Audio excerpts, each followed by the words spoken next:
Sa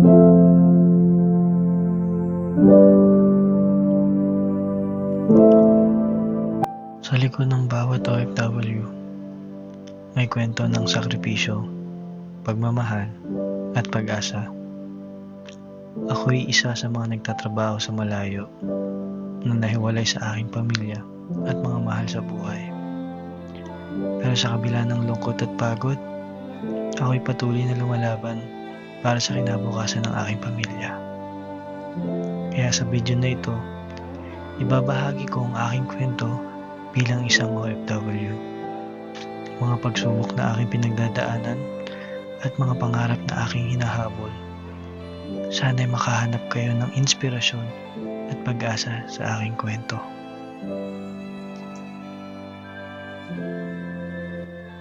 Alam kong hindi ako nag-iisa sa pagiging OFW.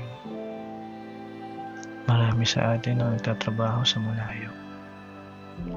Naghihiwalay sa ating mga pamilya at mga mahal sa buhay.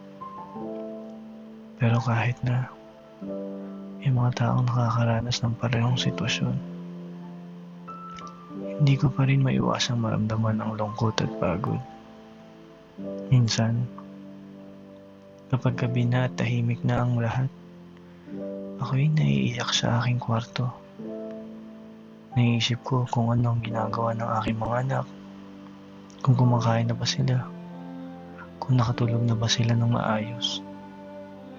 Naiisip ko rin kung anong mga bagay na hindi nakakasama sa kanila, mga milestone na hindi ko nakikita. Ang buhay OFW ay hindi madali. May mga araw na gusto kong sumuko. Gusto kong umuwi na lang at makasama ang aking pamilya.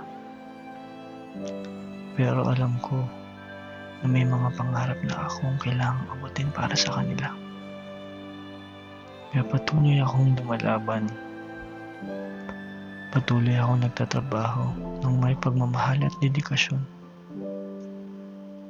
Pero kahit na may mga araw na masaya ako, may mga araw na nalulungkot ako.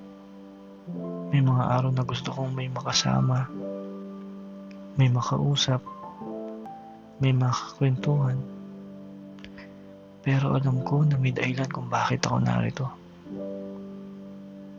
At yun ay para sa kinabukasan ng aking pamilya.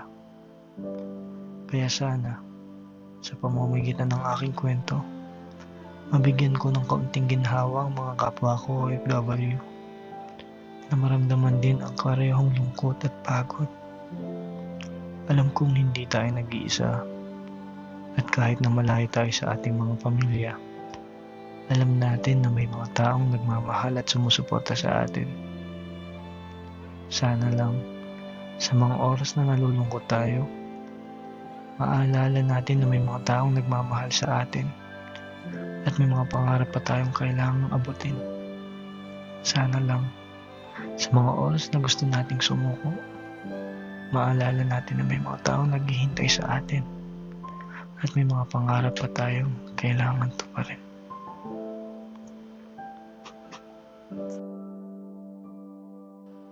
Mga kababayan, sana'y makahanap kayo ng inspirasyon at pag-asa sa aking mga karanasan bilang isang OFW.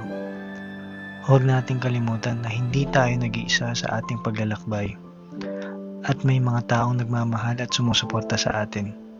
Sana'y patuloy tayong magtulungan at magkaisa bilang mga OFW at sana'y makahanap tayo ng lakas at pag-asa sa bawat isa. Maraming salamat sa inyong suporta at pagbabantay. Hanggang sa muli, mga kababayan, mag-ingat kayo at patuloy na lumaban para sa inyong mga pangarap.